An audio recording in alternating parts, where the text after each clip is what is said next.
Hello and welcome guys, very very warm welcome everyone. आप सबका तहे दिल से स्वागत है हमारे आज के डेली करंट अफेयर्स एक्सप्लेन में। मेरा नाम कुश पांडे और आप देख रहे हैं the current affairs live daily current affairs on explain by Kush Pandey. और चलिए शुरू करते हैं आज के डिस्कशन को। दोस्तों, आज की तीन बड़ी खबरें हैं। पहली बड़ी खबर है, एक रिपोर्ट आई है कल, जिस रिपोर्ट का नाम है एजिंग इंडिया रिपोर्ट। इस रिपोर्ट में कहा गया है कि जिस हिसाब से इंडिया में पॉपुलेशन इंक्रीज हो रही है और जिस हिसाब से इंडिया में सीनियर सिटीजन, जिन्हें हम बूढ़े व्यक्ति कहते हैं या जिन्हें हम वृद्ध व्यक्ति कहते हैं, जिनका एज 60 ईयर से ज़्यादा है, उनकी संख्या में भारी इंक्रीज आने वाला है। और 2050 तक हर 5 भारतीय में से एक भारतीय की उम्र 60 साल से ज़्यादा की होगी। इस रिपोर्ट में कई और एस्पेक्ट्स भी हैं, कई और इसके पैरामीटर्स भी हैं, उनका डिस्कशन भी आज हम वीडियो में आपके सामने करेंगे। इसके अलावा दोस्तों, कल का दिन हमने ऑब्जर्व किया था वर्ल्ड टूरिज्म डे के तौर पर, विश्व पर्यटन दिवस के तौर पर। और उसी दिन हमने कई सारे अवार्ड्स दिए हैं।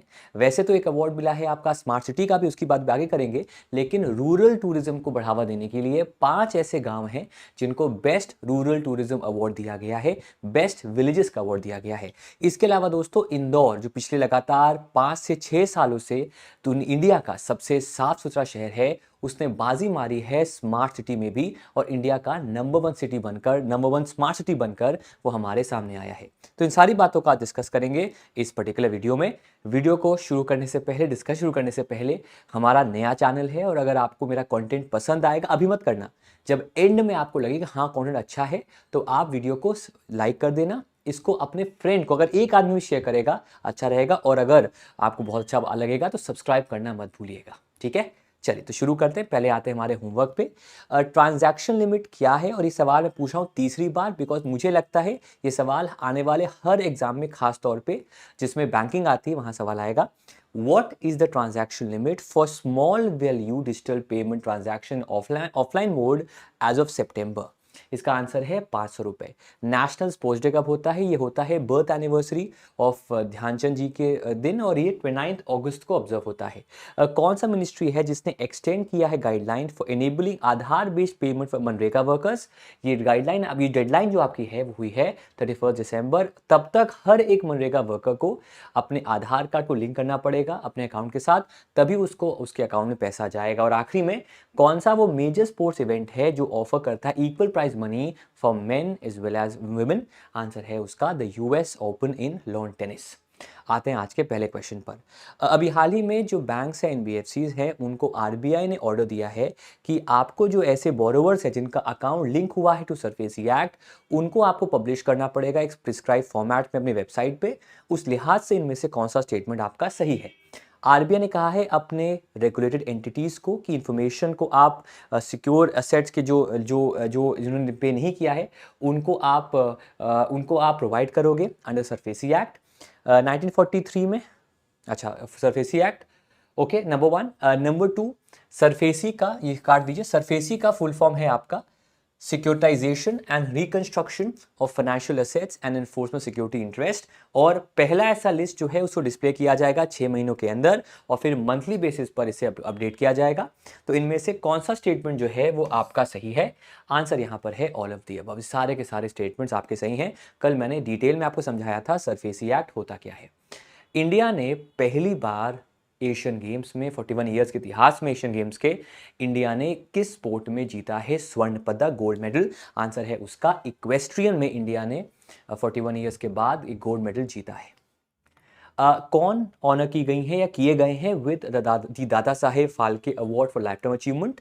ये अवार्ड दिया गया है टू वहीदा रहमान। इनसे पहले 2020 में ये अवार्ड आशा पारेख को दिया गया था। देवानंद जी की बर्थ एनिवर्सरी थी उस दिन, 100 बर्थ एनिवर्सरी, उसी दिन वहीदा रहमान को इस सम्मान के लिए इनका अनाउंसमेंट किया गया है। गवर्नमेंट ने ग्रांट किया है कितने करोड़ रुपए अंडर दी विवाद से विश्वास स्कीम, जिसमें कितने करोड़ के इश्यूज थे जिनको रिलीफ प्रोवाइड किया है सरकार ने? आपके सामने 5 ऑप्शन है, 240 करोड़, 250 करोड़, 254 करोड़ या फिर 256 करोड़। आंसर यहां पर दोस्तों जो रहेगा, the answer would be, it is option number D, that is 256 crore.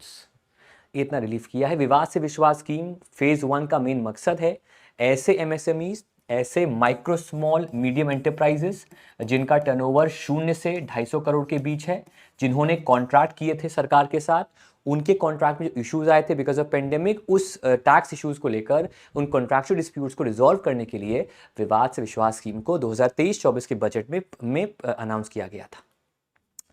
Vizhinjam port इनमें से किस स्टेट में पड़ता है? आंसर है उसका केरला, भी न्यूज में था इसलिए मैंने पूछा। आंसर है उसका ऑप्शन नंबर बी। अब आते हैं राष्ट्रीय खबरों पे और आते हैं आज की पहली बड़ी खबर पे। जो बड़ी खबर है जो कि हर एग्जाम में आने की चांसेस है, अगर एग्जाम का लेवल हाई होगा या फिर एग्जाम का लेवल मेंस का होगा, या फिर फॉर एग्जांपल मैं एग्जांपल दे सकता हूँ SBI PO, IBPS PO, RBI grade B, SSC CGL, UPSC, MPSC, state PSC, हर एग्जाम में ये क्वेश्चन आपका आ सकता है। तो एक इंडिया एजिंग रिपोर्ट आपकी आई है 2023 की, और इसमें कई क्रिटिकल डेटा, कई क्रिटिकल इंसाइट्स, कई ऐसी बातें आई हैं जो आपको जानना जरूरी है एग्जाम के लिए भी और वैसे भी। इंडिया में इस समय 149 मिलियन लोग हैं जिनकी उम्र 60 साल से ज्यादा है, और टोटल आबादी का इनका परसेंटेज है 10.5%। इसका मतलब में हम कह सकते हैं कि हमारी पॉपुलेशन एक यंग पॉपुलेशन है, लेकिन ये अभी की कहानी है। अगर हम बात करें 2050 की, तो उस समय पॉपुलेशन रहेगी एल्डरली की या ओल्ड लोगों की जिनकी उम्र 60 साल से ऊपर है, वो रहेगी 347 मिलियन। ठीक है, और ये रहेगा हमारी पॉपुलेशन का 20.8%, लगभग 21%। तो जो अभी हमारी यंग पॉपुलेशन है, हम एक यंग कंट्री है जिसका बहुत पोटेंशियल है, लेकिन 2050 में हर 5 व्यक्ति में से एक व्यक्ति की उम्र 60 ईयर्स से ज़्यादा की रहने वाली है। आइए इस रिपोर्ट को और जानते हैं। इस रिपोर्ट में कई सारे पैरामीटर्स हैं। फॉर एग्जांपल इसमें मेंशन किया गया है कि पहली बार एक कन्वेंशन किया गया था ओल्ड एज को लेकर, एजिंग को लेकर। वो कन्वेंशन था वियना में, जो था the first world assembly on ageing. इसके कुछ टाइम बाद दोस्तों एक इंटरनेशनल डे भी डिसाइड किया गया फॉर एजिंग पीपल, जिसका नाम था national day of older person, जो कि 1 अक्टूबर को ऑब्जर्व किया जाता है। दूसरा दोस्तों है ये जो डिकेड चल रहा है 2020 से 2030, इस डिकेड को यूएन ने कहा है the decade of healthy ageing. तो एजिंग को लेकर ये सारे रिपोर्ट में मेंशन किए गए हैं। इसके अलावा दोस्तों हर साल ये जो एजिंग रिपोर्ट है, इसे हर साल नहीं, जब कभी पब्लिश होता है ये रिपोर्ट पब्लिश करता है यूनाइटेड नेशंस पॉपुलेशन फंड और यूएनएफपीए। इससे पहले रिपोर्ट आपकी आई थी 2017 में, और अब करीब 6 साल के गैप के बाद ये रिपोर्ट 2023 में आपकी दोस्तों आई है। अगर हम इंडिया की बात करें और इंडिया के पड़ोसियों की बात करें, साउथ एशिया की बात करें, तो उनके कंपैरिजन में हमारी एजिंग मॉडरेट है। हमारी एजिंग जो 20% रहेगी 2050 में, वो हो जाएगी 36.1% टोटल पॉपुलेशन 2100, मतलब बेहतर है और देशों से, लेकिन अगेन बहुत अच्छी नहीं है। अच्छी नहीं, खराब नहीं, वो अलग बात है, लेकिन हाँ जो परसेंटेज एल्डरली की एक जो है वो ज़्यादा रहेगा। उसके देखिए 2 कारण हो सकते हैं। एक कारण ये हो सकता है कि मेडिकल केयर बेटर होगा, न्यूट्रिशन बेटर होगा, जो लाइफ एक्सपेक्टेंसी है वो बेटर होगा, तो जाहिर सी बात है जो परसेंटेज एल्डरली पॉपुलेशन है वो भी आपकी ज़्यादा होगी। तो आइए ज़रा इसमें और चलते हैं। तो पहला बात करते हैं स्टेट लेवल पे। स्टेट लेवल पे क्या हो रहा है? अगर हम स्टेट लेवल पे बात करें तो ऐसा देखा गया है कि सदर्न स्टेट्स में और कुछ आपके नॉर्दर्न स्टेट्स हैं, पंजाब और हिमाचल में, इन स्टेट्स में जो एल्डरली पॉपुलेशन है, जो बूढ़े लोग हैं जिनकी उम्र 60 के ऊपर हैं, जो सठिया गए हैं, कल को मैं भी हूँगा, आप भी होंगे, मजाक कर रहा हूँ, वो सारे लोग जो हैं उनकी संख्या यहाँ पर ज़्यादा है। यूपी में जहाँ पर फर्टिलिटी ज़्यादा है, जहाँ पर प्रोक्रिएशन नहीं कहूँगा, जहाँ पर पॉपुलेशन इंक्रीज ज़्यादा है, वहाँ पर चांसेस कम है, वहाँ पर एक्सपेक्टेंसी कम है एल्डरली की, या परसेंटेज कम है एल्डरली का। फिर अगर हम बात करें एक दशक दूसरे दशक, तो 1961 से पहले के जो दशक थे, मतलब आजाद। हाँ, तो दोस्तों हम क्या बात कर रहे थे? हम बात कर रहे थे डिकेडल ग्रोथ के बाद। डिकेडल ग्रोथ क्या होती है? एक दशक के अंदर, दशकों में कितनी ग्रोथ होती है। तो भारत जब आज़ाद नहीं था, जब भारत आज़ाद हुआ, तो जो पहला दशक था 51, 61, उसमें ग्रोथ नहीं हुई थी, लेकिन 61 से आगे जो पॉपुलेशन ग्रोथ है वो हमने देखी। इनफैक्ट वही देखा है हमने एल्डरली पॉपुलेशन में, जो वृद्ध लोग हैं उनकी संख्या भी आपकी बढ़ी। इनफैक्ट 2001 का जो पेस था वो थोड़ा स्लोअर था, लेकिन अब जो पेस है वो लगातार आपका जो बढ़ता जा रहा है। तो 61 से 1991 तक पेस ठीक था, 2001 तक पेस स्लो हुआ थोड़ा, लेकिन अब पेस फिर से आपका लगातार जो है वो बढ़ता जा रहा है। इसके अलावा दोस्तों एक इंडेक्स भी पेश किया गया, एजिंग इंडेक्स, कि हर 100 बच्चों पे कितने बूढ़े हैं, कितने ओल्डर पर्सन हैं। तो हर 100 चिल्ड्रन पे एज पर 2021 39 एल्डरली पीपल हैं। इसके अलावा ओल्ड एज डिपेंडेंसी, कितने लोग डिपेंडेंट हैं अपने फैमिली पर। तो अगर 100 वर्किंग एज पर्सन है, उनमें से 16 ऐसे ओल्डर एज पीपल हैं जो डिपेंडेंट हैं फैमिली पर, तो उसमें भी इंक्रीज हुआ है और ये आगे चल के भी इंक्रीज हो सकता है। लेकिन यहाँ पर एक और डेटा है लाइफ एक्सपेक्टेंसी का। तो किसी भी इकोनॉमी में जो इकोनॉमी ग्रो कर रही है, कोई इकोनॉमी डेवलप कर रही है, तो उस इकोनॉमी में अगर हम बात करें तो जो एज एक्सपेक्टेंसी है दोस्तों, लाइफ एक्सपेक्टेंसी है 60 ईयर्स पे। इंडिया में अगर कोई व्यक्ति 60 साल का है तो वो ऑन एवरेज 18.3 ईयर्स और जी सकता है, ऐसा कहा गया है। फीमेल्स में अगर उनकी उम्र 60 साल से ऊपर 60 साल की है तो 19 साल और जी सकती हैं, तो ये एक डेटा है। इसके अलावा एजिंग द एजेड, 2022 की बात करें तो इंडिया में जो पॉपुलेशन है वो ग्रो करी 34% से, और जो पॉपुलेशन है 60 प्लस ईयर्स की वो ग्रो करी 103% से। तो एक तरफ पॉपुलेशन हमारी ग्रो की है, नवजात बच्चे या फिर बच्चे हुए हैं, ओवरऑल ग्रो की है 34% से, और उसी फेज में जो एल्डरली पॉपुलेशन है वो ग्रो करी है एज के हिसाब से 103% से। इसके अलावा अगर हम बात करें उस समय की जो जिनकी उम्र 60 के ऊपर है, उनकी मैरिटल स्टेटस क्या है, शादी का स्टेटस क्या है, तो 60% ऑफ दोज वो 60 years are currently married, 32% are widowed and about 3% are divorced. तो ये इस बात को भी दिखाता है कि इंडिया में जो एक संख्या है इन टर्म्स ऑफ डिवोर्स की वो काफ़ी कम है, और मैरिटल स्टेटस भी, या जो शादीशुदा हैं जो विडो नहीं, उनकी संख्या भी काफ़ी अच्छी है। और आखिरी में दोस्तों, nearly half the population of men above the age of 60, मतलब 50.9% ऐसे 60 साल के ऊपर के लोग हैं जो अभी भी काम करते हैं, जो कि दोस्तों अगेन बहुत ही सोचने की बात है।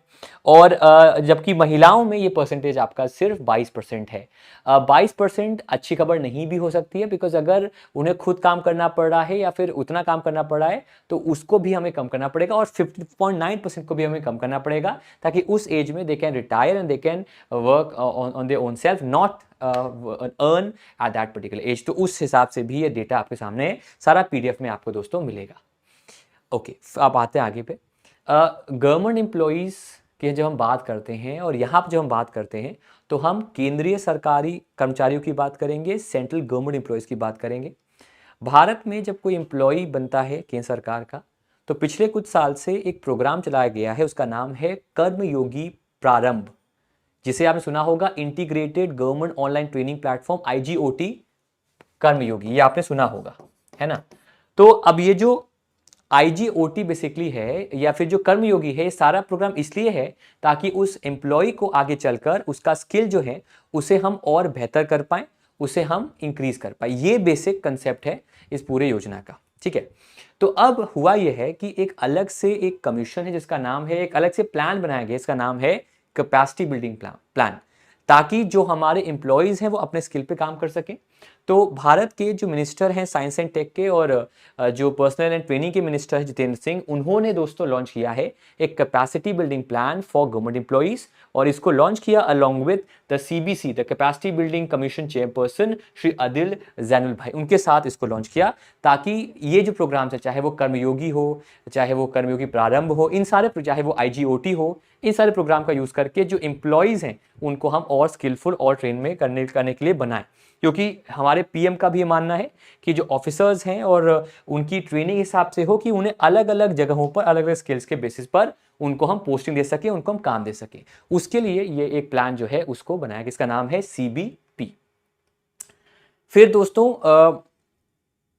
एक पोर्ट है आपका VO चिदम्बरनार पोर्ट। इस पोर्ट में पहली बार ग्रीन एमोनिया जो है उसको इंपोर्ट किया गया है।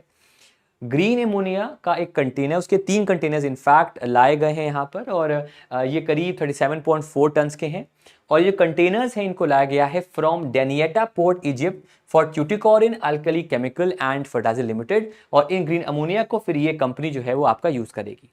यहाँ पर 2 बातें, सवाल एक बनेगा आपसे कि कौन से पोर्ट ने पहली बार ग्रीन अमोनिया को अपने पोर्ट पे आया है, पोर्ट पे इंपोर्ट कराया है, तो उसका आंसर रहेगा VOC, VO Chidambaranar airport, Tamil Nadu में है, पहला।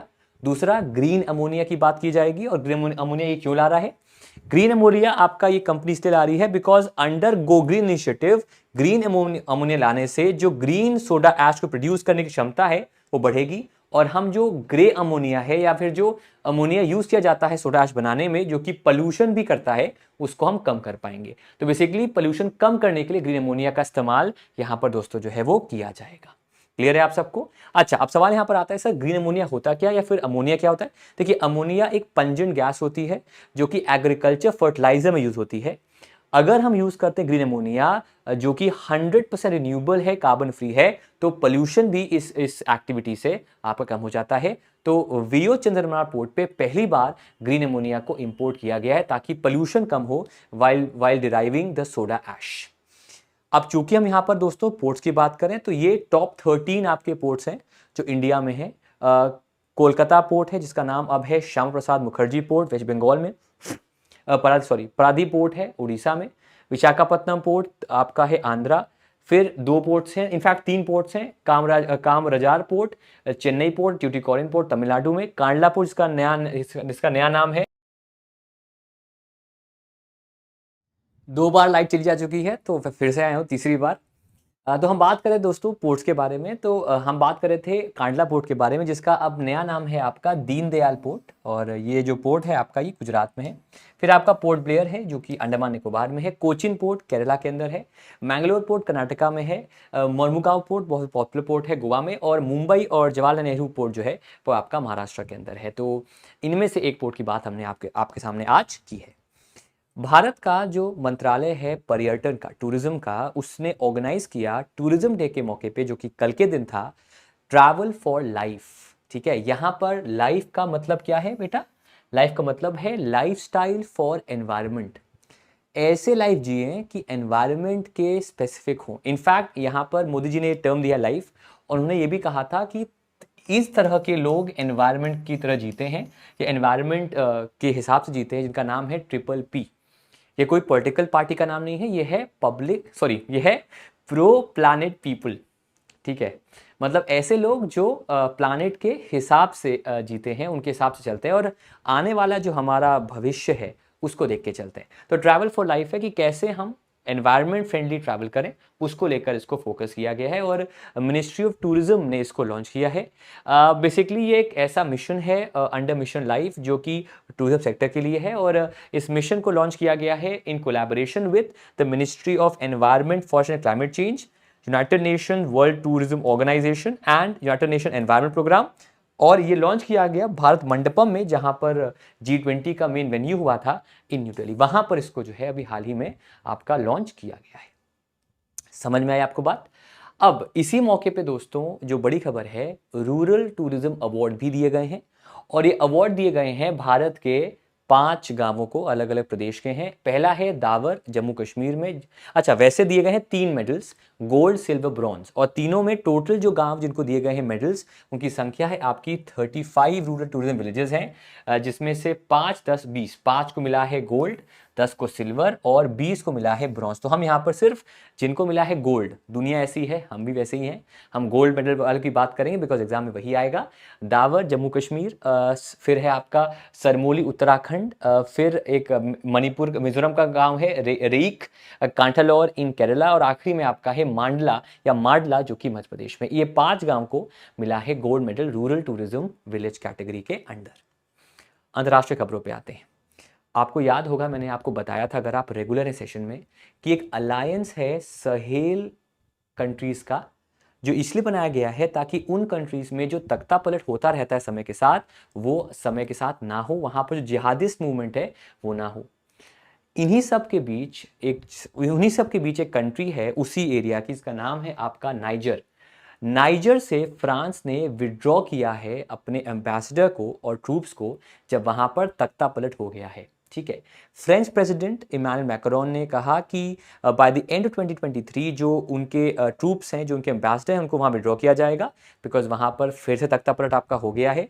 वहाँ पर जो मिलिट्री है उसने डिपोज किया था वहाँ के डेमोक्रेटिकली इलेक्टेड प्रेसिडेंट मोहम्मद बाजूम को जुलाई 26 को, और वहाँ और फ्रांस के साथ रिश्ते जो मिलिट्री के उसको भी खराब कर दिया था। और नाइजर जो है वो इसलिए भी इंपॉर्टेंट है बिकॉज दुनिया का जो 5% यूरेनियम है वो नाइजर पाया जाता है, इसीलिए इंपॉर्टेंट भी हो जाता है। लेकिन फ्रांस जो है वो अपने सारे ट्रूप्स को यहाँ से एग्जिट कराएगा, ऐसा डेटा यहाँ पर जो है वो उसने प्रेजेंट किया है। सवाल बनता है कि सर ये पूरा मामला है क्या? तो मैंने पूरा एक बना दिया है आपके लिए, इसको मैं कहता हूँ टाइमलाइन। मैंने माइंड मैप पढ़ाया आपको, ये टाइमलाइन है। 26 जुलाई 2023 को वहाँ पर तख्तापलट हुआ था नाइजर में, जहाँ पर कंट्री की जो प्रेसिडेंशियल गार्ड थी उन्होंने डिटेन किया था उस समय प्रेसिडेंट मोहम्मद बाजूम को। उसी प्रेसिडेंशियल गार्ड के जो कमांडर थे जनरल अब्दुल रहमाने चियानी, उनको बनाया गया था डिफैक्टो लीडर नाइजर का उससे कुछ दिन बाद। और अगर हम इतिहास की बात करें नाइजर की बात हो रही है, तो यहां पर इंडिपेंडेंस से ऐसा हो रहा है। इनफैक्ट 1960 में जब फ्रांस से इनको इंडिपेंडेंस मिला था तब से हो रहे हैं, और 2010 के बाद पहली बार 2023 में तख्ता पलट यहां पर दोस्तों हुआ था। अब हुआ इसलिए था बिकॉज जो इलेक्टेड प्रेसिडेंट थे, जो करीब पिछले 5 से 6 साल से लगातार वर्क कर रहे थे, उनको हटाकर ये एक तख्ता पलट किया गया। मतलब मोहम्मद बाजूम को डिटेन करके ये तख्ता पलट नाइजर में किया गया। इन्हीं सब को देखते हुए जो 3 कंट्रीज आपकी हैं, जो माली है, नाइजर है और बर्किना फासो है, उन्होंने इसी महीने 16 सितंबर को एक अलायंस ऑफ साहेल स्टेट्स बनाया, ASS, ताकि वो इस सारे मुद्दे को, इन सारे कू को फिर से होने से रोके। लेकिन फ्रांस ने, जो कि एक तरह से कॉलोनियल मास्टर था नाइजर का, उसने अपने ट्रूप्स को निकालने की बात की, विड्रॉ करने की बात की है बाय द एंड ऑफ 2023। समझ में आएगा आपको क्या पूरा टाइमलाइन है? अगर अच्छा लगा give me a thumbs up. आगे बढ़ते हैं।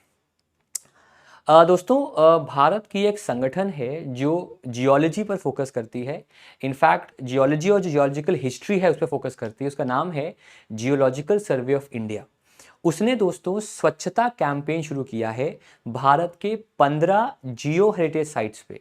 ऐसे साइट्स जो जियोलॉजी के हिसाब से, अर्थ के उनके इतिहास के हिसाब से, उस एरिया के इतिहास के हिसाब से, कल्चर के हिसाब से इंपॉर्टेंट है। तो उन साइट्स पर स्वच्छता के पैमाने को चेक किया जाएगा और उन्हें साफ सुथरा रखा जाएगा। तो ऐसे 15 साइट चुने गए हैं जिन्हें कहा जाता है जियो हेरिटेज साइट, जहां पर एक कैंपेन आपका जो है वो चलेगा। तो ये बेसिकली एक पार्ट है स्पेशल कैंपेन 3 का। देखिए, स्पेशल कैंपेन 3 एक अक्रॉस द मिनिस्ट्री कैंपेन है। मतलब ये एक ऐसा कैंपेन जिसमें जो तमाम इश्यूज हैं, चाहे सफाई के हों, चाहे सैनिटेशन के हों, चाहे पेंडेंसी के हों, चाहे करप्शन के हों, इन सारे चीज़ों को हमें कम करना है, इन सारी चीज़ों को हमें ख़त्म करना है, बेहतर करना है। तो अक्रॉस द मिनिस्ट्री कैंपेन चल रहा है। तो उसी के तहत जीएसआई ने कहा है कि कम से कम 15 ऐसे जियो हेरिटेज साइट्स हैं जहां पर इन सारे चीज़ों पर फोकस किया जाएगा। उसी के अंदर स्वच्छता कैंपेन को चलाया जाएगा और शुरू किया जाएगा with a geo heritage site that is the Nighoj natural pothole geo heritage site, जो कि अहमदाबाद में है। और इसे अक्टूबर 2 जो कि है, जो महाराष्ट्र में, अहमदनगर महाराष्ट्र में, वहां पर है। और 2 अक्टूबर को महात्मा गांधी जी के बर्थ एनिवर्सरी पर इसको जो है वो आपका शुरू किया जाएगा। अब अगर हम 15 की बात करें तो मैं आपसे एक टिप देता हूं, आपको सबको याद नहीं करना है। अगर आप स्टेट एग्जाम्स दे रहे हैं जिनमें आपके स्टेट के सवाल आते हैं, तो अपना स्टेट देख लेना, उस स्टेट में कौन कौन है, उनको यहां से आप पढ़ लेना। ये पहले लिस्ट है और ये सेकंड लिस्ट है, इसको पढ़ लेना। ये बाकी एग्जाम्स में नहीं आएगा। हाँ, लेकिन ये सवाल आएगा आपसे इंटरव्यू में, एग्जाम में, कि what is a geo heritage site. तो जियो हेरिटेज साइट एक जियोलॉजिकल एक साइट है जहां पर ऐसे फीचर्स हैं जो कल्चरली इंपॉर्टेंट है, जैसे कि मोहनजोदड़ो हो गया, ये भी एक कल्चरली इंपॉर्टेंट साइट है। और वो अर्थ के एवोल्यूशन में, कि पृथ्वी कैसे बनी, उसके ऊपर, ये अर्थ साइंस का जो इतिहास है उसके ऊपर ये फोकस करता है। और इंडिया में इनके संरक्षण की, इनकी कंजर्वेशन की जो अथॉरिटी है उसका नाम है जियोलॉजिकल सर्वे ऑफ इंडिया, जो बनी थी 1851 में। और ये कोल डिपॉजिट्स, रेलवेज को फाइंड करने के लिए बनी थी, लेकिन आगे चलकर इन सारे मुद्दों पर भी ये इकोनॉमी में आपका जो है वो वर्क करता है। तो 15 ऐसे साइट्स हैं जियो हेरिटेज साइट जहां पर स्वच्छता कैंपेन को जीएसआई जो है वो आपका चलाएगा। आगे बढ़ते हैं। सरकारी ऑनलाइन मार्केट प्लेस है जिसे हम कहते हैं गवर्नमेंट ई मार्केट प्लेस, जहां पर आमतौर पे जो एमएसएमईज हैं, आमतौर पे जो गवर्नमेंट है वो सेल बाय करती है मटेरियल्स को अलग अलग मिनिस्ट्री से, अलग अलग वेंडर्स से। तो गवर्नमेंट ई मार्केट प्लेस जो है उसने अपना एक मोबाइल बेस्ड प्लेटफॉर्म लॉन्च किया, इसका नाम है गवर्नमेंट ई मार्केट प्लेस सहाय 2.0, जिससे कि जो सेलर्स हैं उन्हें आसान तरीका मिलेगा लोन लेने का अप टू ₹10 लाख, मतलब जो सेलर्स हैं वो 10 लाख रुपए तक का लोन इस वेबसाइट से ले सकते हैं और चीज़ें प्रोड्यूस करके वेबसाइट पर या इस एप्लीकेशन से सेल कर सकते हैं। तो उनके लिए ये एप्लीकेशन आपकी दोस्तों जो है वो बनाई गई है। मात्र 10 मिनट में 10 लाख रुपए तक का लोन मिलेगा। ये ऐप आपकी प्राइमरली मोबाइल बेस्ड है और ये एक लेंडिंग प्लेटफॉर्म की तरह काम करेगी, जहां पर सेलर्स लोन अवेल करेंगे और इसी प्लेटफॉर्म पर उन्हें लोन आसानी से मिल जाएगा। तो एक सवाल बनेगा आपसे, क्या नाम है उस लेंडिंग प्लेटफॉर्म का जिसके थ्रू सेलर्स 10 मिनट में 10 लाख का लोन मिल सकता है और उसका यूज करके अपनी चीजों को, अब प्रोडक्ट को बनाकर गवर्नमेंट मार्केट प्लेस पे सेल कर सकते हैं। उसका नाम है GEM गवर्नमेंट मार्केट प्लेस सहाय 2.0। सेकेंड फेज है, सेकेंड एडिशन है आपकी इस मोबाइल एप्लीकेशन का। फिर दोस्तों भारत की एक कंपनी है मारुति सुजुकी, उसने पार्टनरशिप किया है भारतीय नेवी के साथ और उनके साथ मिलकर नॉर्थ ईस्ट आउटरीच प्रोग्राम को शुरू किया है। इस प्रोग्राम का नाम है खमरी मो सिक्किम प्रोग्राम। इस प्रोग्राम में 3 फेज होंगे। पहला फेज होगा जो इंडियन नेवल शिप है शिवाजी, वहां से चलेगा बागडोगरा तक। सेकेंड फेज रहेगा पूरा सिक्किम कवर करेंगे, स्प्रेडिंग अवेयरनेस। और आखिरी फेज रहेगा आपका गैंगटॉक से again back to INS Shivaji. तो इन 3 फेजेस में ये कैंपेन चलेगा। यहाँ पर अवेयरनेस फैलाई जाएगी about various aspects of the Indian navy, about various aspect of mobility. और उन अवेयरनेस फैलाने के लिए मारुति सुजुकी ने एक टाइप किया है विद द इंडियन नेवी। उनके साथ ये टाइप इन 3 फेजेस में, खास तौर पे सिक्किम में इन फेज को आपका चलाया जाएगा। सवाल यहाँ पर बनेगा कि खमरी मो सिक्किम क्या है? तो ये एक नॉर्थ ईस्ट आउटरीच प्रोग्राम है मोबिलिटी को और नेवी के अवेयरनेस फैलाने के लिए, जिसे इंडियन नेवी ने और मारुति सुजुकी ने मिलकर शुरू किया। इतना ही आपको यहाँ पर याद रखना है। फिर दोस्तों आते हैं बैंकिंग फाइनेंस पे। RBI ने अप्रूवल दिया है पूनावाला फिनकॉर्प, जो कि एक फिनटेक कंपनी है, कि वो क्रेडिट कार्ड इशू कर सकती है विद इंडसइंड बैंक। मतलब इंडसइंड बैंक के साथ मिलकर पूनावाला कॉर्प जो है वो एक को ब्रांडेड क्रेडिट कार्ड लॉन्च कर सकती है। अब ये होता क्या है, मान लेते हैं ये आपका क्रेडिट कार्ड है, इसके एक साइड इंडसइंड बैंक का रहेगा जिसके साथ कोलैबोरेशन हुआ है, और इसके एक साइड आपका पूनावाला कॉर्प का रहेगा, दोनों की ब्रांडिंग रहेगी। इस कार्ड में कुछ फैसिलिटी आपका पूनावाला प्रोवाइड करेगी आप कस्टमर्स के लिए, कुछ फैसिलिटी यहाँ पर इंडसइंड बैंक प्रोवाइड करेगी। It could be cash back, it could be various financial solution, it could be online discounts, कुछ भी हो सकता है। जैसे कि अगर आपने देखा होगा कि iPhone 15 को लेकर तो झगड़े भी हो रहे हैं। ट्विटर पे एक बेहतरीन वीडियो आया था जिसमें एक आदमी सुबह से लगा हुआ था, 2-3 घंटे हो गए, फोन सारे सारे सारे बिक गए, और वो 2 सिटीज दूर रहता था, वहां से मुंबई आया था या वो शहर आया था और उसको फोन नहीं मिला, तो उसने दे कंटाप लिया, मारा। तो हाँ, तो आईफोन, मैं भटक गया, iPhone 15 का टाइप है HDFC के साथ कि अगर आप HDFC आपका क्रेडिट कार्ड है तो आपको डिस्काउंट मिलेगा। मुझे कैसे पता, क्योंकि मेरे पास भी है, पर पुराना वाला है, टेंशन मत दीजिए, इतना नहीं है, हाँ पर है। तो उसी हिसाब से को ब्रांड क्रेडिट कार्ड है जिसमें कई फीचर्स आपको जो हैं वो प्रोवाइड किए जाते हैं। फिर आते हैं दोस्तों राज्य की खबरों पर। पहला राज्य हमारा जो है दोस्तों वो है गुजरात। अपने होम स्टेट गए हैं मोदी जी और वहाँ पर छोटा उदयपुर करके एक जगह है, जहाँ पर एक जगह है बोडेली, वहाँ पर 5200 करोड़ रुपीस के कई प्रोजेक्ट्स को उन्होंने उनके फाउंडेशन स्टोन को ले डाउन किया है। और इन सारे प्रोडक्ट्स को जो उन्होंने किया है उनमें सबको किया है अंडर 2 प्रोग्राम्स। पहला प्रोग्राम है आपका मिशन स्कूल्स ऑफ एक्सीलेंस, इस प्रोग्राम के अंदर 4500 करोड़ का किया है। और सेकंड प्रोग्राम आपका जो है वो है विद्या समीक्षा केंद्र 2.0, उसके अंदर भी कई प्रोजेक्ट्स उन्होंने किया है। मुद्दे की बात है कि सर ये मिशन स्कूल्स ऑफ एक्सीलेंस क्या होता है, तो आइए चलते हैं माइंड मैप पे। Basically mission of school of excellence एक वर्ल्ड बैंक का फंडेड प्रोजेक्ट है जिसका मेन मकसद है एजुकेशन इंफ्रास्ट्रक्चर को बेहतर करना गुजरात में। इस पर्टिकुलर प्रोजेक्ट के लिए जो टोटल बजट है आपका वो है 10,000 करोड़ का। पहले फेज में इसमें स्कूल इंफ्रास्ट्रक्चर को बेटर किया जाएगा जिसके लिए खर्च किए जाएंगे 5,567 करोड़। इस मिशन की बात करें तो ये मिशन का मेन मकसद है कि जो भारतीय नई शिक्षा नीति है, जो लेटेस्ट न्यू एजुकेशन पॉलिसी है, उससे अलाइन होकर हम इंफ्रास्ट्रक्चर को बेटर करें। अगर हम NEP की बात करें, जिसे हम कहते हैं न्यू एजुकेशन पॉलिसी, तो भारत की ये तीसरी एजुकेशन पॉलिसी है। इससे पहले 68 में और 86 में हमारी पॉलिसी आ चुकी है और अब ये तीसरी बार हम अपनी पॉलिसी को जो है वो आपका रिफॉर्म कर रहे हैं। इस पॉलिसी को बनाया गया है keeping the recommendations of the के कस्तूरीरंगन कमेटी, उस कमेटी के सुझावों पर यह पॉलिसी आपकी बनाई गई है। ठीक है जी। तो इसी के तहत मिशन स्कूल्स ऑफ एक्सीलेंस को गुजरात सरकार ने शुरू करने की पहल की है। दूसरा आपका जो है वो है विद्या समीक्षा केंद्र। तो विद्या समीक्षा केंद्र एक ऐसा तरीका है जिससे डेटा टेक्नोलॉजी मतलब एआई, मशीन लर्निंग, इन सब का यूज करके जो लर्निंग है बच्चों की उन्हें बेहतर करें। इस पर्टिकुलर सिस्टम में करीब 15 लाख स्कूल्स कवर होंगे, करीब 96 लाख टीचर्स कवर होंगे और 26 करोड़ स्टूडेंट्स को कवर किया जाएगा। उनके डेटा को एनालाइज किया जाएगा ताकि उनके लिए लर्निंग को और हम आसान बना सकें। तो कई सारे पैमाने हैं। For example real time basis पर कई प्रोजेक्ट्स के तहत एनरोल स्टूडेंट्स को चेक किया जाएगा, लर्निंग आउटकम कितना है उसको चेक किया जाएगा, ड्रॉप आउट क्यों हो रहा है उसको चेक किया जाएगा ताकि आगे चलकर उसको हम बेटर कर सकें। इसके अलावा एकेडमिक एक्टिविटीज क्या क्या है स्टेट लेवल पर, नॉन एकेडमिक क्या है, फॉर एग्जांपल एक्स्ट्रा करिकुलर क्या है, उनको चेक किया जाएगा। एक सेंट्रलाइज्ड हेल्प डेस्क बनाया जाएगा जो कि ग्रीवेंस जो है, जो इश्यूज हैं उनको उनको उनको टैकल करेगा और स्कूल इकोसिस्टम को बेटर करेगा। और आखिरी में कलेक्ट करेंगे, मॉनिटर करेंगे, कोरिलेट करेंगे, एनालाइज करेंगे डेटा को, जिससे कि जो टाइमली एक्शन नीडेड है उन पे फोकस किया जाएगा।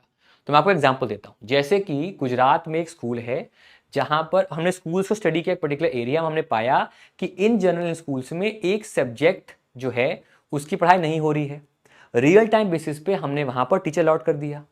हमने चेक किया डेटाबेस टीचर्स का, हमने पाया कि क्वालिटी का इशू है, उसको रिजॉल्व कर दिया।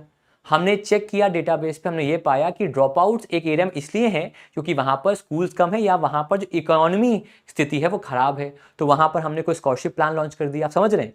तो एक एआई का यूज करके, मशीन लर्निंग का यूज करके हम कैसे स्कूलिंग को, कैसे लर्निंग को, कैसे एजुकेशन को बेटर करें, उसका सेकेंड फेज का नाम है आपका विद्या समीक्षा केंद्र। समीक्षा मतलब किसी चीज का एनालिसिस, किसी चीज का पूरा डेटाबेस्ड डिस्कशन, उसके ऊपर ये पूरा स्कीम आपकी लॉन्च हुई। दोनों ही स्कीम जो हैं वो गुजरात गवर्नमेंट के अंडर लॉन्च की गई हैं। फिर दोस्तों वो गुजरात में ही थे और उन्होंने विजिट किया है साइंस सिटी, जो कि एक बहुत ही बेहतरीन साइंस सिटी बनी है अहमदाबाद गुजरात में। और इस साइंस सिटी की बात करें तो यहाँ पर उन्होंने कई जो फीचर्स हैं इसके, robotics park, nature park, aquatic park, shark tunnel, इन सब का दोस्तों उन्होंने विजिट आपका किया। तो इनमें ये जो आपका साइंस सिटी है ये लोकेटेड है सरखेज गांधीनगर हाईवे पर अहमदाबाद में। यहाँ पर रोबोटिक गैलरी है, एक्वेटिक गैलरी है, यहाँ पर एक एनर्जी पार्क है, एक नेचर पार्क है, एम्फी थिएटर है, आईमैक्स थिएटर है। तो कई सारे यहाँ पर आपको अलग अलग अट्रैक्शंस मिले हैं। तो साइंस सिटी जो ये है नई बनी है वो अहमदाबाद के अंदर बनाई गई है। फिर दोस्तों अभी हाल ही में ईरान और इंडिया का एक जॉइंट चेंबर है, उन्होंने एमओयू साइन किया है with federation of Indian export. इस एमओयू को साइन करने की वजह से जो दोनों कंट्रीज हैं अपने इन्वेस्टमेंट को, अपने ट्रेड को और बेहतर और बेटर कर सकते हैं। तो बहुत बेसिक सी यहाँ पर करंट अफेयर है। कौन से जॉइंट चेंबर ने इंडिया के साथ किस देश के जॉइंट चेंबर ने एमओयू साइन किया है with the Indian federation of Indian export? उसका आंसर रहेगा आपका ईरान इंडिया जॉइंट चेंबर ने एमओयू अभी हाल ही में आपका साइन किया ताकि ट्रेड और इन्वेस्टमेंट जो है वो बेहतर इंडिया और ईरान का हो सके। एग्रीमेंट का मेन एम है इन्वेस्टमेंट में और टेक्नोलॉजी ट्रांसफर में जो है एक डेवलपमेंट उसको इम्प्रूव करना। फिर दोस्तों जो दिन है वो है आपका वर्ल्ड रेबीज डे का। ये आपका ऑब्जर्व किया गया है और ये इस्टेब्लिश किया गया था by the global alliance for rabies control और इसे पहचान मिली है WHO से भी। और इसका इस बार थीम है all for one, one health for all. और ये 17th वर्ल्ड रेबीज डे जो है उसको हम आज के दिन जो है वो ऑब्जर्व कर रहे हैं। और रेबीज बेसिकली बीमारी है जो एक डॉग के काटने से, बाइट करने से होती है। अभी अगर आपको याद होगा कुछ दिन पहले खबर आई थी, एक लड़का था किसी मेट्रो सिटी में जिसको एक कुत्ते ने काटा था और डर के मारे कि भैया इंजेक्शन ना लगाना पड़े या पापा मेरे को ना डांटें, उसने बताया नहीं। और जब चीज़ें ख़राब हो गई तो the family could not be able to recover that child और चीज़ें ख़राब हो गई। तो मैं इस प्लेटफॉर्म से तो क्या कहूँ, लेकिन इतना कह सकता हूँ कि किसी के डर से, मार के डर से या फिर किसी गम को मत छुपाएं, चाहे आपके लाइफ में हो। देखिए मैंने भी नई शुरुआत की है, आप लोग भी स्ट्रगल नहीं कहूँगा, आप लोग भी मेहनत कर रहे हो, आप लोग भी पढ़ाई कर रहे हो, तो हम दोनों एक ही कश्ती में हैं। आगे क्या होगा आपको नहीं पता, मुझे नहीं पता, लेकिन ये ज़रूर पता है कि हमें मेहनत करनी है। मुझे अपने इस टीचिंग पे, क्योंकि ना तो मैं किसी प्लेटफॉर्म पे जा रहा हूँ पढ़ाने के लिए, ना मुझे मन है जाने का, बिकॉज मैं थक चुका हूँ और मुझे अपना ही चलाना है, अपना ही करना है। और आप लोग भी परेशान होंगे, कई लोग ऐसे जो नए होंगे जिनको डर लग रहा है कैसे करें, जो लोग 1-2 साल से पढ़ाई करें उनको लग रहा होगा कैसे करें। तो जब पानी सर से ऊपर निकल जाए ना, या निकलने लगे, तो किसी को फ़ोन कर लो। अगर पेरेंट्स हैं आपके साथ, उनके साथ रह रहे हो, तो उनसे बात कर लो, किसी इंसान से बात कर लो, अपना दुख शेयर कर दो, ठीक है। रोना बेहतर ऑप्शन है जान देने से, रोना बेहतर ऑप्शन है परेशान रहने से, और कुछ ना करना सबसे वाहियात ऑप्शन है, ठीक है जी। तो ये किस्से से मुझे वो याद आया। तो वर्ल्ड रेबीज डे जो है आपका, वो 28 सितंबर को हम ऑब्जर्व करते हैं। फिर दोस्तों वर्ल्ड मैरीटाइम डे है, ये भी आपका होता है आज के दिन, और इसका थीम है मरीन पेट्रोल या MARPOL at 50 our commitment goes on. और इसे ऑर्गेनाइज करता है इंटरनेशनल मैरीटाइम ऑर्गेनाइजेशन, जिसके हेडक्वार्टर्स आपके लंदन यूके में बेस्ड है। फिर आते हैं दोस्तों स्पोर्ट्स पे, तो बात करते हैं एशियन गेम्स की। एशियन गेम्स में आज हमने जीते हैं गोल्ड मेडल अच्छे खासे। इनफैक्ट आज हम 6 पोजीशन पर आ गए हैं, हमारे पास 6 गोल्ड हैं, और हम अब 6 पोजीशन पर, हमने थाईलैंड को बीट करके 6ठी पोजीशन पर आ गए। लेकिन चाइना तो 56 गोल्ड से ज़्यादा है उसके, वो नंबर 1 पे चल ही रहा है आराम से। तो अगर हम बात करें गोल्ड में, तो स्विफ्ट कौर सामरा ने जीता है विमेंस के 50 मीटर इंडिविजुअल राइफल इवेंट में gold, P3 position, 3P position में। विमेंस की जो 25 मीटर की पिस्टल टीम है उसने जीता है गोल्ड, जिसमें मनु भाकर, ईशा सिंह और रितु सांगवान, आगे बात करेंगे। टोटल टैली की बात करें तो at the end of the day gold अब आपके 6 हो गए हैं, सिल्वर 7 हैं, और आपके जो ब्रॉन्ज हैं वो आपके हो गए हैं 10। ये टोटल टैली हमारी दोस्तों जो है वो हो चुकी है। इसमें दोस्तों पहली बात करें स्विफ्ट कौर जी की, स्विफ्ट कौर सामरा नाम है इनका। विमेंस का जो 50 मीटर 3P इवेंट है उसमें इन्होंने इतिहास रचा है। She has scored a world record, इनका स्कोर है 469.6, जो कि इनकी कैटेगरी में वर्ल्ड रिकॉर्ड है। इसी कैटेगरी में, इसी इवेंट में आशीष चौकसी जो हैं उन्होंने जीता है bronze medal with score of 451.9। इससे पहले खबर है, कल सुबह खबर है कि मनु भाकर, रिदम सांगवान और ईशा सिंह ने जीता है विमेंस के 25 metre pistol team event at the Asian Games. अब आते हैं दोस्तों हम हमारे अवार्ड्स पे। इंदौर को कहा जाता है मिनी मुंबई। इंदौर अपने, जो मेरा फेवरेट डिश है, मैं भूल रहा हूँ, पोहा के लिए काफ़ी पॉपुलर है। लेकिन इंदौर एक चीज़ के लिए जिसकी सराहना हर किसी को करनी चाहिए, वो है कि पिछले लगातार 5 से 6 साल तक वो इंडिया का सबसे साफ सुथरा शहर है, the cleanest city in India. वही शहर को अब दिया गया है the smartest city of India. Second number पे सूरत है गुजरात का, और थर्ड नंबर पे सरप्राइज सरप्राइज सरप्राइज आगरा है, जो कि उत्तर प्रदेश में है। स्टेट्स में बात करें तो बेस्ट स्मार्ट सिटी स्टेट है आपका फिर से एमपी, सेकेंड नंबर पे तमिलनाडु, और थर्ड नंबर पे टाई है बिटवीन उत्तर प्रदेश एंड राजस्थान। इंदौर जो है उसे इसके अलावा बेस्ट स्टेट दिया गया है सैनिटेशन में, अर्बन एनवायरनमेंट में, वाटर में, और ये अवार्ड दिए जा रहे हैं इंडियन स्मार्ट सिटीज कॉन्क्लेव में, जो कि इंदौर में ही आपका हो रहा है। और भारत की राष्ट्रपति ये सम्मान जो है इन लोग को उन्होंने दिया है। तो इंडिया का जो सबसे स्मार्ट सिटी है under the smart cities mission, वो आपका है इंदौर। इसके लिए मैंने माइंड में ऑलरेडी बनाया हुआ है, मैं इसको डिस्कस किया 2 दिन पहले, इसको आप ले सकते हैं, स्क्रीनशॉट ले लीजिएगा ये, और नहीं तो पीडीएफ मिल जाएगा आपको। इसमें आपको स्मार्ट सिटीज का पूरा जो एक डेटा है वो यहाँ पर आपको प्रोवाइड हो जाएगा। आते हैं अगली खबर पे। दोस्तों 2 मूवीज आई थी जिनमें केरला की बात की गई थी। एक मूवी थी केरला स्टोरी, और एक मूवी उसी टाइम आई थी, उसका नाम था 2018। केरला स्टोरी बात करती है about the apparent and alleged conversion of women into a certain caste, into a certain religion, Islam धर्म में कन्वर्ट करना उनको, फिर यहाँ से जाके जो उस समय के अभी भी एक आतंकवादी संगठन आईसिस, उसमें एनरोल करा लेना, उसी कहानी थी। दूसरी कहानी थी जो कि फैक्ट है, जो कि सच है, that is the 2018 Kerala floods, ठीक है। इसको इतना फोकस नहीं मिला, लेकिन in terms of the story, in terms of the efforts the Kerala put, ये उनको एक पॉजिटिव लाइट में रखती है। तो 2018 जो कि एक जिसका पूरा नाम 2018 एवरीवन इज अ हीरो, जो कि बेस्ड है केरला फ्लड्स पे, वो रिप्रेजेंट करती है ऑफिशियल एंट्री इंडिया की at the academy awards at the Oscars. कई मूवीज थी, केरला स्टोरी जो कि काफ़ी अच्छी मूवी है अपने राइट में, वो भी थी, कई और मूवीज़ को इसमें लिस्ट किया गया था, लेकिन फाइनली 2018 को जो है वो इसको यहाँ पर चूज़ किया गया। ये मलयालम बेस्ड मूवी है। इसके डायरेक्टर हैं आपके जूड एंथनी जोसेफ, और इसको अगर आपने नहीं देखा है समय निकाल के देखिए, टेरिफिक मूवी है जिसका नाम है 2018। फिर दोस्तों गवर्नमेंट स्कीम्स की बात करते हैं, तो छत्तीसगढ़ में एक योजना को लॉन्च किया गया है, उसका नाम है, जो कि काफ़ी समय से लॉन्च होने वाली थी बट डिलेज होते गए, उसका नाम है मुख्यमंत्री ग्रामीण आवास न्याय योजना। इसको छत्तीसगढ़ में लॉन्च किया गया है। इस योजना के अंदर 47,000 गरीब लोगों को जो स्टेट में रहते हैं उनको घर दिया जाएगा रहने के लिए।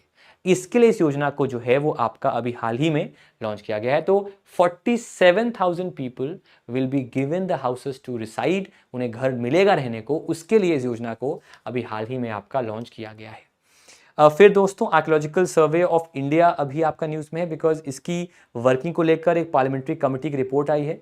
तो एएसआई की बात करें तो 1861 में ये बेबी बनी थी आपकी, इसके हेडक्वार्टर न्यू दिल्ली में है।